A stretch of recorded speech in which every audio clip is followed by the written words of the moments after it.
بسم اللہ الرحمن الرحیم۔ آقائے نامدار سرور کائنات حضرت محمد صلی اللہ علیہ وآلہ وسلم نے زمین پر 4 لکیریں بنائیں اور صحابہ سے پوچھا، کیا تم سب جانتے ہو کہ یہ کیا ہے؟ صحابہ عرض کرنے لگے، یا رسول اللہ اور اس کا رسول بہتر جانتے ہیں۔ پھر نبی کریم صلی اللہ علیہ وآلہ وسلم نے فرمایا، جنتی عورتوں میں سب سے افضل خدیجہ بنت خویلد، فاطمہ بنت محمد، فرعون کی بیوی آسیہ اور عیسیٰ کی والدہ مریم بنت عمران ہیں۔ ناظرین، بے شمار عورتیں اللہ پاک نے پیدا کیں، لیکن آج کی ویڈیو جس ہستی کے بارے میں ہے اس کی شان قرآن پاک میں یوں بیان ہوئی ہے، اور اللہ نے ان لوگوں کے لیے جو ایمان لائے ہیں زوجہ فرعون کی مثال بیان فرمائی ہے۔ حافظ ابن حجر اسقلانی لکھتے ہیں کہ مصر کے شاہی خاندان کے بادشاہ ریان بن ولید جو کہ ان کے دور میں تھے اور ان پر ایمان لائے تھے، ان کی پوتی بے حد حسین و جمیل تھی جن کا نام آسیہ تھا، اور نسب کچھ یوں بیان ہوا ہے، آسیہ بنت مزاحم بنت عبید بن ریان بن ولید۔ جب رمسیس II شاہ مصر بنا تو اس نے تخت سنبھالتے ہی لوگوں کو عیش و عشرت میں ڈال دیا۔ اس نے یہ فرمان جاری کیا کہ آج سے سارے اسرائیلی قبطیوں کے غلام ہیں۔ چنانچہ اسرائیلی غلاموں کی لسٹیں بنا کر ہر ایک گھر میں ان کو نوکر رکھ دیا گیا۔ فرعون مصر لڑکیوں کا بہت شوقین تھا۔ اس کے تخت شاہی پر بیٹھتے ہی اسرائیلیوں نے اپنی لڑکیوں کے گھروں سے باہر نکلنے پر پابندی عائد کر دی۔ فرعون نے بھی حضرت آسیہ سلام اللہ علیہا کے حسن کے چرچے سن رکھے تھے۔ ایک دن فرعون نے حضرت آسیہ کے سارے خاندان کو دعوت پر مدعو کیا اور وہیں پر ان کے والد سے حضرت آسیہ کا رشتہ مانگ لیا۔ حضرت آسیہ کے والد نے انکار کیا تو اس نے دھمکی دی کہ تمہارے سمیت تمہارے سارے خاندان کو اس محل سے باہر نہ جانے دیا جائے گا، سب یہیں پر قتل کر دیے جاؤ گے، اور تمہاری اولادیں بھی اسرائیلیوں کی طرح غلام بنا لی جائیں گی۔ یعنی بادشاہت کے زور پر حضرت آسیہ اور فرعون مصر کی شادی ہو گئی۔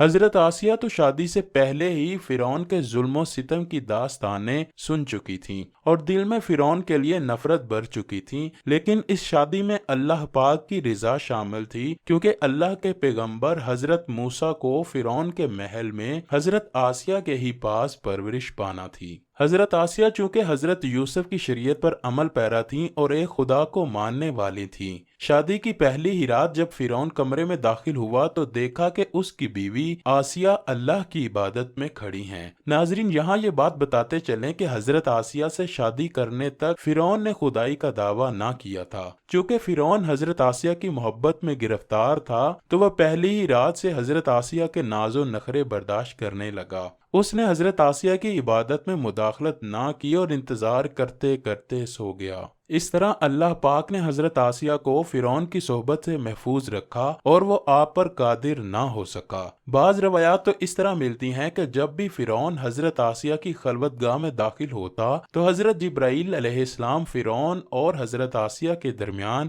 ایک پردہ حائل فرما دیتے، جس سے وہ ساری رات پرسکون سویا رہتا۔ کچھ کتابوں میں لکھا ہے کہ اللہ نے فرعون کو نامرد کر دیا تھا، جس وجہ سے وہ حضرت آسیہ سے صحبت ہی نہ کر سکا۔ ان سب کے باوجود فرعون اپنی بیوی حضرت آسیہ سے بے پناہ محبت کرتا تھا۔ بعض روایات میں فرعون کی ایک بیٹی کا ذکر بھی ملتا ہے۔ آپ کو بتاتے چلیں کہ وہ لڑکی انہوں نے کسی سے لے کر پالی تھی۔ فرعون کا حضرت آسیہ سے پیار ہی تھا کہ جب حضرت موسیٰ ایک صندوق میں ملے تو حضرت آسیہ کے کہنے پر اس نے حضرت موسیٰ کو اپنے گھر میں رکھ لیا۔ حضرت آسیہ کی چونکہ کوئی اولاد نہ تھی، اس لیے آپ نے حضرت موسیٰ کو اپنا بیٹا بنا لیا اور فرعون سے کہنے لگیں، یہ بچہ میری اور تیری آنکھوں کی ٹھنڈک ہے، اسے قتل نہ کرو۔ جیسے جیسے حضرت موسیٰ پرورش پاتے رہے تو حضرت آسیہ آپ کے معجزات دیکھ دیکھ کر حیران ہوتی رہیں اور دل میں یہ جان لیا کہ یہ بچہ کوئی عام نہیں۔ ان کی توقعات کے عین مطابق حضرت موسیٰ علیہ السلام نے جب نبوت کا اعلان فرمایا تو حضرت آسیہ ان پر ایمان لے آئیں، لیکن اپنا ایمان لانا محل والوں سے چھپا کر رکھا۔ ان کے ایمان لانے کا واقعہ کچھ اس طرح ہے ہے کہ ایک دن فرعون کے دربار میں ایک باندی کو لایا گیا کہ وہ باندی حضرت موسیٰ کے خدا پر ایمان لے آئی ہے۔ فرعون نے اس باندی کے تینوں بچوں کو اس کے سامنے ابلتے ہوئے تیل میں ڈالنے کا حکم دیا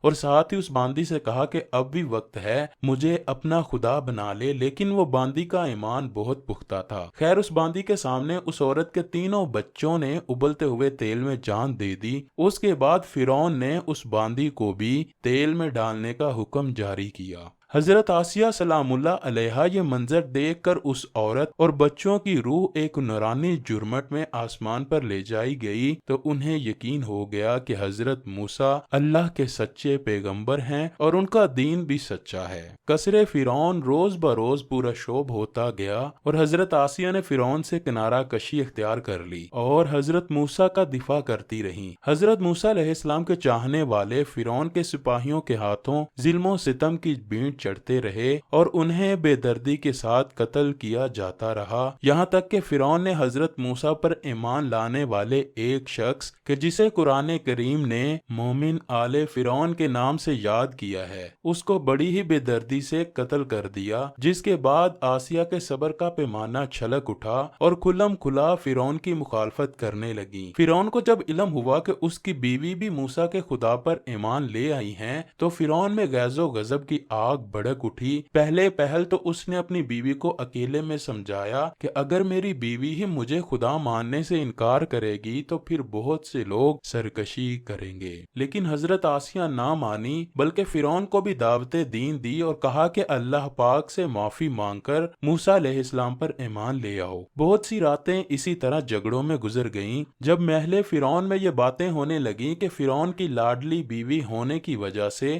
آسیہ کو کوئی سزا نہیں دی جا رہی تو فرعون غصے میں آ گیا۔ اس نے سب سے پہلے مار پیٹ شروع کی اور خود اپنی پاک بیوی کو سزائیں دینے لگا۔ وہ حضرت آسیہ سلام اللہ علیہا کو پورا دن تپتی ریت پر ننگے پاؤں کھڑا کرتا اور رات کو ان کے پیروں کے زخموں پر نمک چھڑکتا۔ اسی طرح کئی دن گزر گئے۔ جب فرعون کو یہ یقین ہو گیا کہ اب حضرت آسیہ کو وہ حضرت موسیٰ کے دین سے نہیں منحرف کر سکتا تو اس نے اپنی بیوی کو سخت سزا دینے کا فیصلہ کیا۔ حضرت آسیہ سلام اللہ علیہا کے چاروں ہاتھوں پیروں میں لوہے کی کیلیں ٹھوک کر چاروں کونوں میں اس طرح جکڑ دیا گیا کہ وہ ہل بھی نہیں سکتی تھیں اور بھاری پتھر آپ کے سینے پر رکھ کر ان کو ریت پر دھوپ میں لٹا دیا اور پانی بند کر دیا۔ پھر بھی حضرت آسیہ ایمان پر عزم و استقلال کے ساتھ ان مصائب کے باوجود قائم و دائم رہیں اور فرعون کے کفر سے خدا کی پناہ چاہی، جسے اللہ پاک نے یوں بیان فرمایا: اور اللہ نے ان لوگوں کے لیے جو ایمان لائے ہیں زوجہ فرعون آسیہ بنت مزاحم کی مثال بیان فرمائی ہے۔ جب اس نے عرض کیا: اے میرے رب، تو میرے لیے جنت میں اپنے پاس ایک گھر بنا دے اور مجھ کو فرعون اور اس کے عملے بد سے نجات دے دے اور مجھے ظالم قوم سے بھی بچا لے۔ ایک روایت تو یہ ہے کہ فرعون نے حضرت آسیہ کی کھال اتروا دی اور پھر ان پر چٹان کو گرا دیا۔ اللہ اکبر! لیکن زیادہ تر مفسرین یہ روایت کرتے ہیں کہ جب حضرت آسیہ کے ہاتھ پاؤں میں کیلیں ٹھونک کر باندھ دیا گیا تو ان کی روح پرواز کر گئی تھی۔ آپ کا مزار پر انوار مصر میں ہی واقع ہے۔ ناظرین، حضرت آسیہ کا اپنے ایمان پر قائم رہنا آج کے تمام مسلمانوں کے لیے مشعل راہ ہے۔ خاص طور پر عورتوں کے لیے یہ درس ہے کہ عورت کے اندر بھی اتنی طاقت موجود ہوتی ہے کہ وہ ہر طرح کے ظلم و ستم کے آگے پہاڑ بن سکتی ہے۔ اللہ پاک سے دعا ہے کہ وہ ہم سب کی بے حساب مغفرت فرمائے اور ہمیں نیک بندوں کی راہ پر چلنے کی توفیق عطا فرمائے۔